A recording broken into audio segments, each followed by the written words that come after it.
Anong mensahe ang kailangang marinig ng mga Taurus sa period na to? Pwedeng nangyayari na itong magiging reading natin or mangyayari pa lang. Kung hindi man para sa inyo itong magiging reading natin, di baka para sa someone na malapit sa inyo o sa someone na kakilala nyo mismo.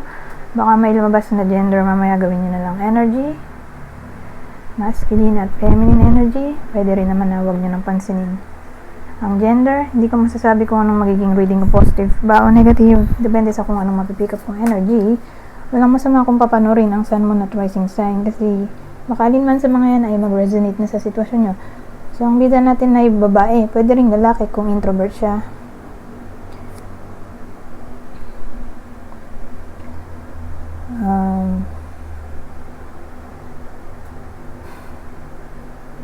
Pwedeng teenager to 25 years old.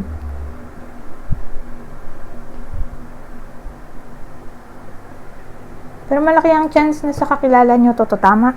70% sa kakilala ng Taurus, 30% lang sa mismong Taurus. Pero kung sa tingin nyo napifit kayo dun sa description, edi baka isa kayo sa 30% na sinasabi ko. So yung kulay ng balat ay moreno or morena.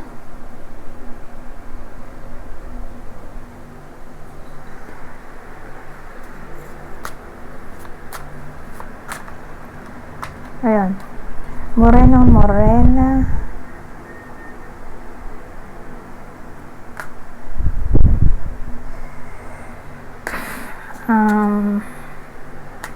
Pwede ring charming,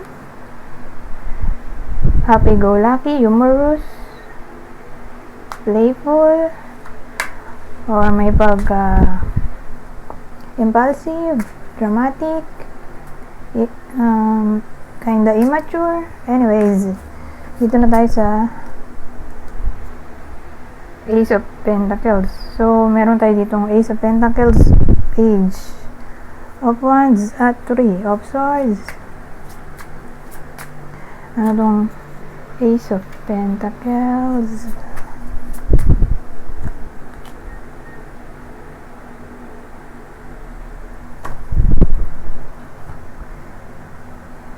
Parang Ace. Oo nga. Ace of Pentacles saka Ace of Candles. So, mag-iisa na lang ang meaning yan. Ito, Temperance. Dagdagan natin ng information para may subject tayo.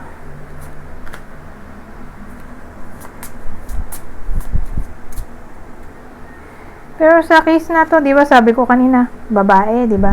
Babaeng tao or lalaki kung introvert. Pero sa case na to, babae talaga. Kasi may dalawang indicator na tayo na nagsasabing babae talaga.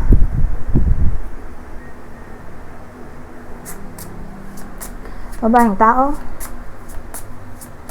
Specific yung gender. So kung di man kayo to, edi baka person nyo or someone na malapit sa inyo, babae.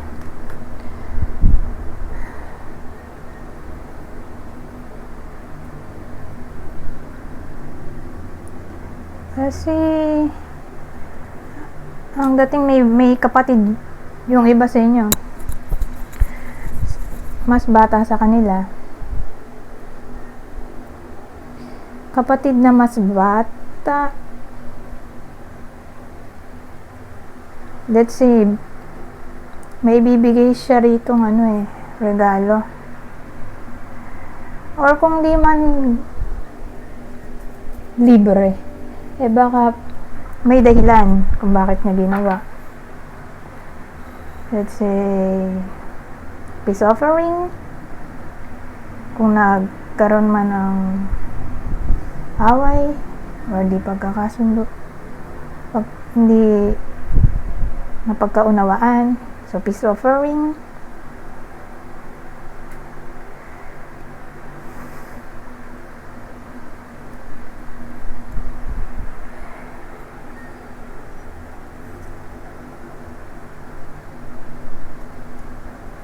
Ayan.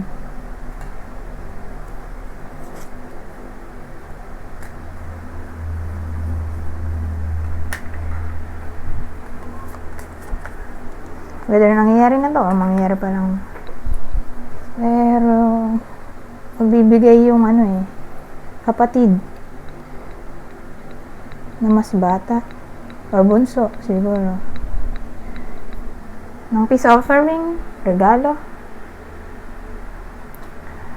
Whether wala lang, trip lang niya kasi nagkapera siya kaya nanlibre, or baka nga nagkaaraw ng hindi pagkakaunawaan kaya magbibigay ng peace offering. Ngayon dito tayo sa Page of Wands. Pwede magdugtong sila, pwede rin hindi. Sasabihin ko naman kapag hindi nagdugtong. Minsan ito yung nauuna imbis na to, so pwede sila mag-reshuffle maliban dito kasi ito yung future outcome natin. Minsan naman akala ko hindi magkarugtong kasi magkakaiba sila. Pagdating dito doon ko na-realize na magkarugtong pala.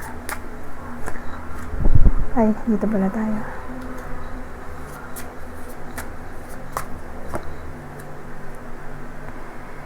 Sa Page of Wands ay puro tao pala to, so energy silang lahat.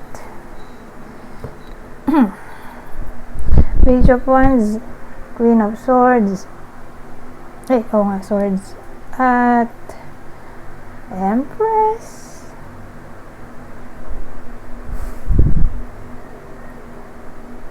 So magkarugtong ba itong mga to?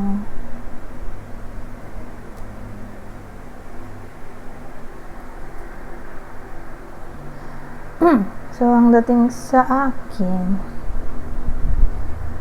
since maraming court card, may mga taong maaaring maka-influence ng magiging decision ng bida natin, o isa kayo sa baka maka-influence ng decision making ng ibang tao. So pwede siyang vice versa.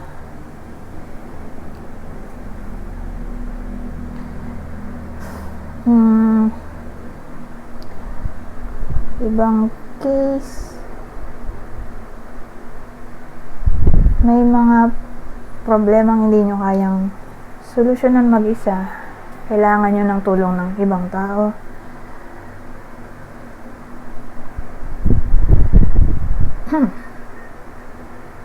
Ngayon, ibang case ulit ay baka mapagsabihan ng iba sa inyo ng someone na may edad, whether nanay nyo to, kapatid, or anyone na mas matanda sa iba sa inyo. Pagsasabihan kasi parang hindi nakikita ng iba sa inyo na may ginagawa silang mali, pero sa paningin ng iba ay mali, pero sa tingin nyo ay hindi. So more like constructive criticism ay posible.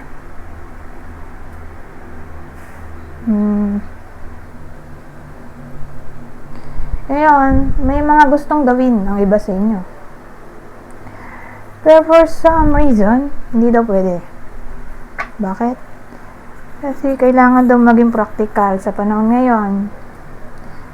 Let's say gusto ng iba sa inyong gumastos, bumili ng mga kung ano-ano na hindi importante. Ngayon may someone, probably may edad sa inyo, o baka mismong nanay, depende, partner nyo, kapatid, basta someone na mas matanda sa inyo, sasabihin na hindi pwede kasi nagtitipid tayo ngayon, ganun. Hindi pwedeng bumili ng mga kung ano-ano na hindi malaga. Baka may ipabili yung iba sa inyo, pero hindi mabibili kasi nagtitipid daw. Ngayon, baka maging workaholic yung iba sa inyo sa period na to, posible rin. Or may simulan silang gawin na something na passionate sila. Or baka all of a sudden makaisip ang iba sa inyo maging creative or mag-sideline.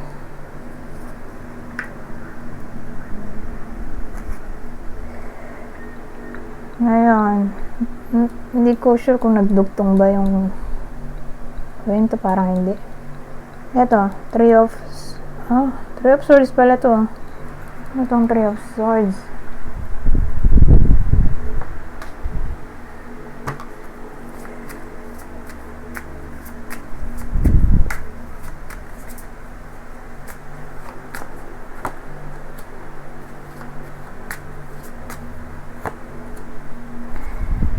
Three of Swords. Ano to, Miss? The Lovers. King of Wands. So, hindi sila magkarugtong pati to. Kasi, saan ang galing tong three of Swords, yung pain? Dito. Sa mag-lovers. Bakit? Kasi, may lalaki dito na may pagka-immature, impulsive, or baka maging flirty, or literal na maging cheater. Or kung di man ganun ay kinda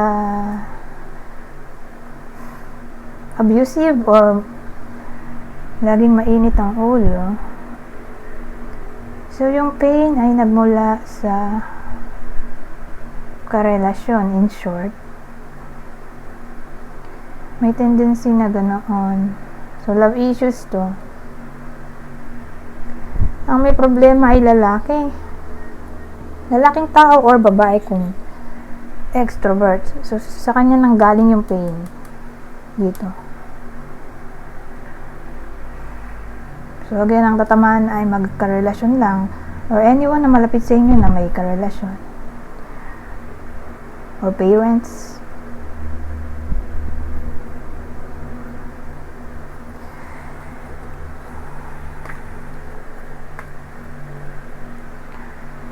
Ngayon,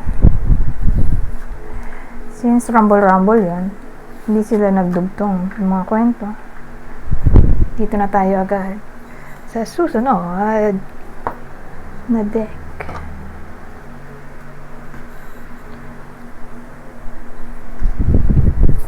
Ano yung masasabi nito?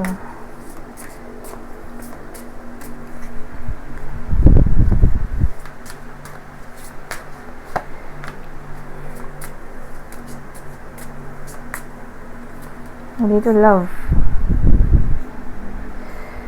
Confidence. Ay, na natin yan lalagyan ng clarifier card kasi may subject na tayo, love, confidence. So, maraming pwedeng case. May iba sa inyo na baka mag-confess ng feelings sa crush nila. Kung single. Or kung di man ganun ay magmumula yung confidence sa someone na matagal ng single. So pag ganoon, kakaroon siya ng lakas ng loob na magmahal ulit. Doon papasok yung confidence na buksan ng heart, magmahal ulit ng ibang tao or magpaligaw, depende. Ngayon, ibang case halimbawa nagkaaway ang magkarelasyon, edi ang senaryo naman ay confidence na magpatawad ulit, kakaroon ng confidence na magpatawad ulit, or confidence in a way na pakinggan ang side ng karelasyon since mag-aaway nga sila kung sakali man. Or again, sabi ko na ba yung confidence na magpatawad ulit? Kasi mukhang love, anything na may kinalaman sa love yun papasok yung confidence.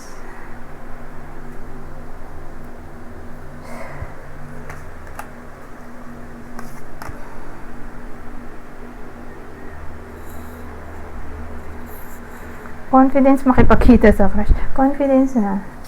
Usapin, i-text, i-chat. Anyways.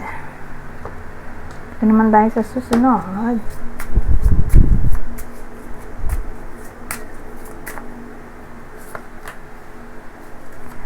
Potential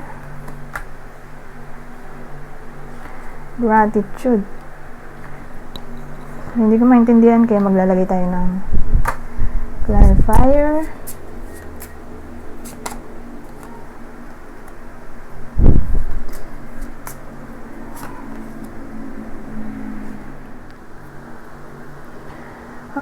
Nakalimutan ko ano ba yung huli kong sinabi kasi nawala ako.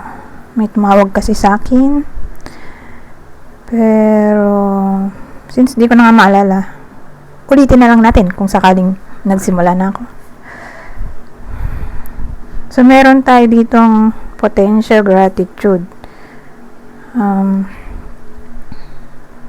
anchor at letter. Well, maraming pwedeng case. Sabihin natin ito ay all about career.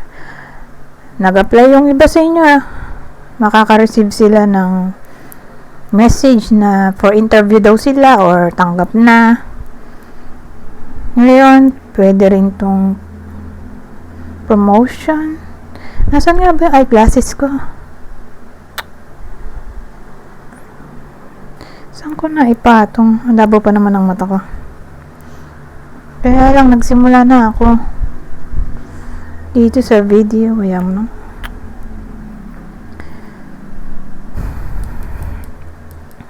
So, yan. Promotion. Yung pangatlong scenario, confession ng feelings. May magkakagusto sa iba sa inyo at aamin. O baka kayo yung aamin. Tapos sabay sagot na rin agad. Wow. May gratitude kasi tayo Potential. Ngayon, engagement. Pwede rin, no? Para sa mga in a relationship.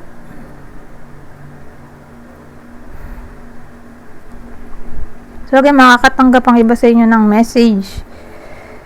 Message, text, chat, email, tungkol doon. Sa good news. Whether career man yan or love life. Or tungkol din to, pwede rin pala sa house and lot na binili. Pwede na daw tirahan.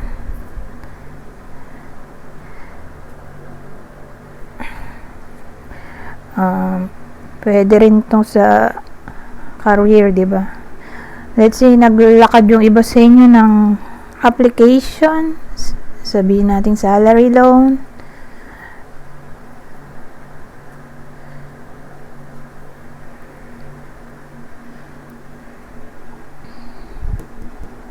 Or anything na may kinalaman sa documents. Parang may na siya feedback. Kung sa work.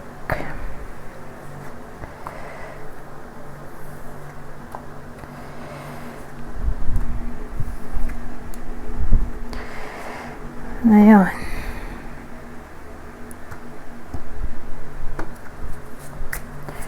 Ibang case ulit.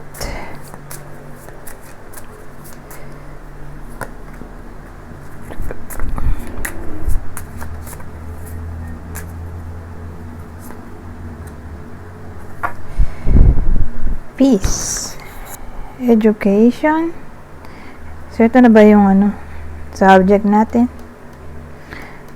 So, kung sino man yung nag-aaral, whether kayo mismo to or someone na malapit sa inyo nag-aaral, mukha namang may peace doon. In a way na okay, yung mga classmate niya dito sa bida natin. Or okay, ang grades. Kasi parang may peace of mind sa education. O baka anak ng iba sa inyo to kung may pinag-aaral na. na okay naman yung anak sa school nila, hindi naman inaaway, okay ang grades, na parang may peace of mind yung magulang sa anak. Ngayon, kung may nakaaway ang iba sa inyo at sila ay nag-aaral, or baka anak nga mismo nag-aaral whether kayo to mismo or anyone na malapit sa inyo na nag-aaral, let's say may nakaaway, edi magkakabati na, may peace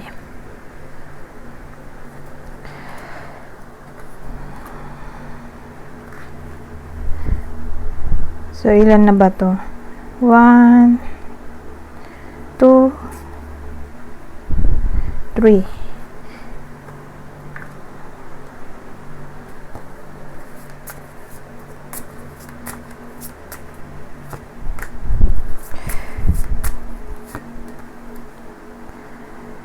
So, dito naman, protection, power.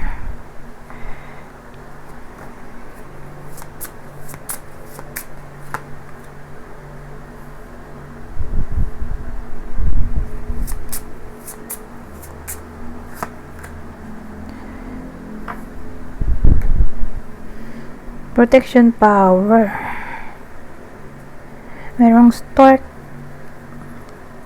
at garden.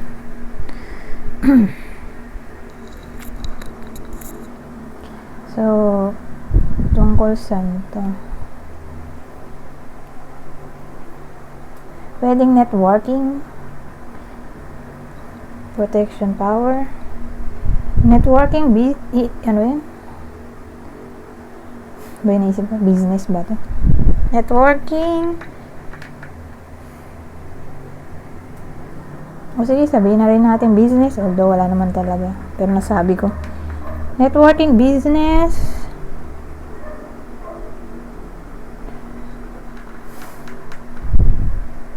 Investment. Doon may power protection. Insurance.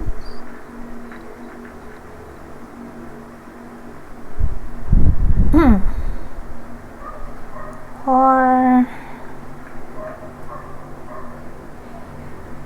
may grupo kasi ng tao dito Ano kaya to? Baka visitation, protection.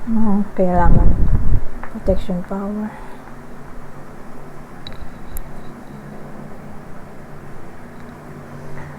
Let's say nakaplano na. Kasi may case na hindi tuloy, ito tuloy. Kasi may protection at power. So, tuloy. Tuloy ang visitation, traveling,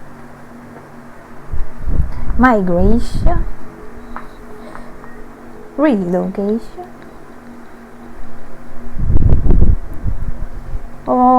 Kaya lang may grupo dito Pregnancy ba to?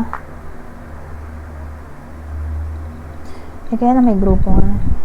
So, may mga taong tutulong kung magka-problema man. So, again, regarding pregnancy or baka health workers to na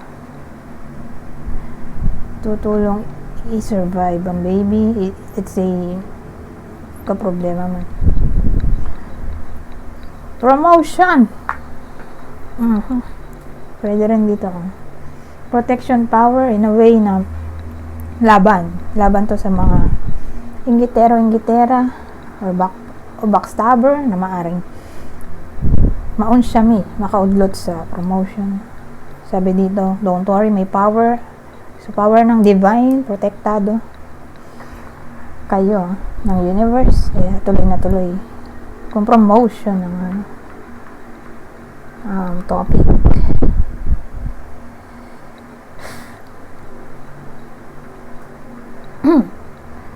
So, ano pa bang may dadagdag ko dito?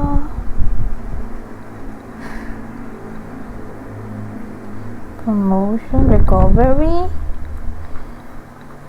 Pero, regardless kung anong recovery to, let's say, karoon na separation, breakup, di may mga taong tutulong para mag-heal kayo.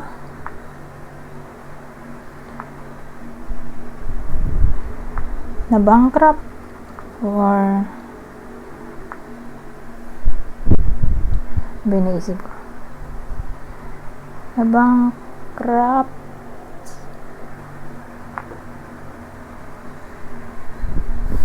karoon ng financial loss, let's say ganun.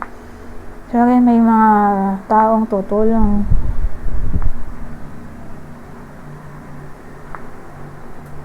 So pwede itong sa love life, business, career. Kasi may recovery tingin ko dun lang papasok yung pain, career, pregnancy, di ba? Pregnancy, health din, health, career, health.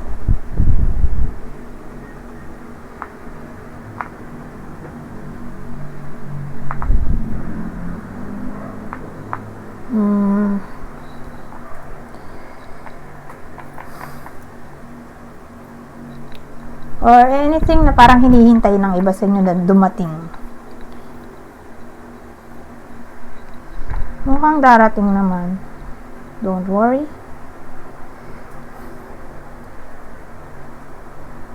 So again, regardless ko ano yan.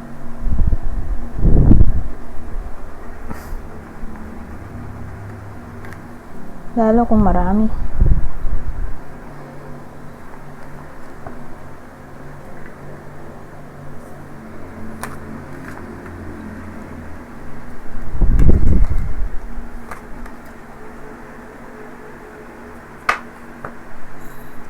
Ito, dagdag natin.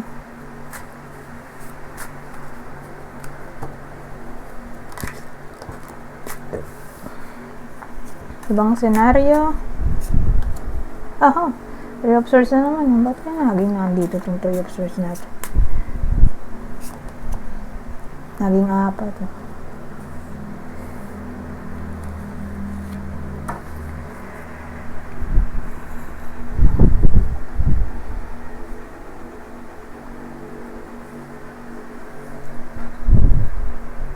Ano kaya ito?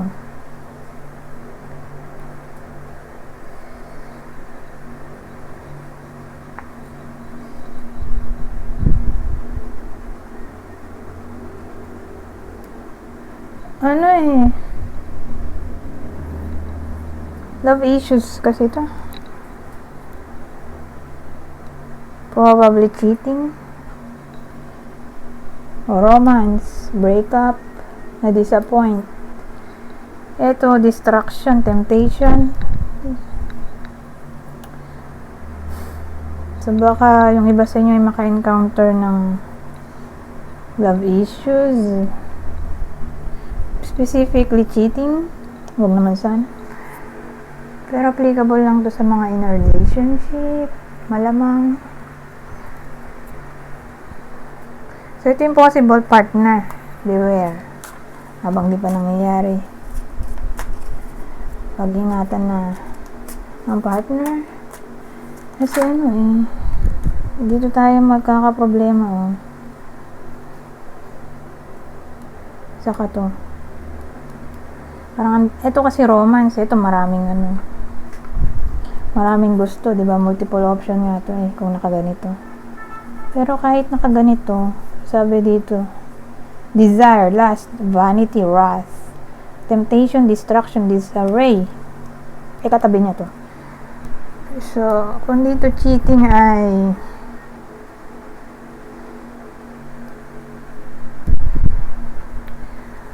hindi sila magkasundo ng partner for some reason. So again, love issues. In short, ito yung possible partner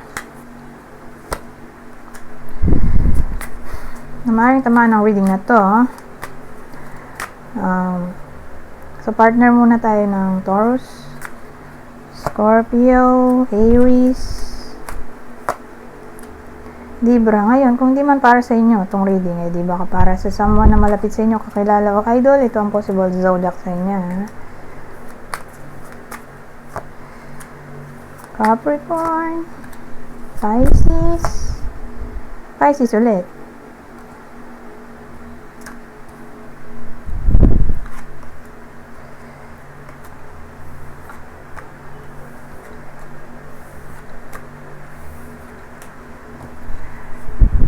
Ngayon, dito naman tayo sa last deck ko. Babasahin ko na lang tong part na to. Kunin nyo lang yung mensahe na sa tingin nyo ay fit sa sitwasyon nyo. General advice at prediction na to sa period na to. Alignment. Ay, babasahin ko pa pala. Align your energy. Crystals can heal and amplify your intentions. So, ito. Ganito. Crystals. Gemstones. Ito, intuition. Embrace your intuition and the power of the feminine divine. Trust your inner guidance. At ang huli, protection. Create a safe space. Within this circle, you are protected and empowered. Anyways, hanggang dito na lang. Goodbye. For now.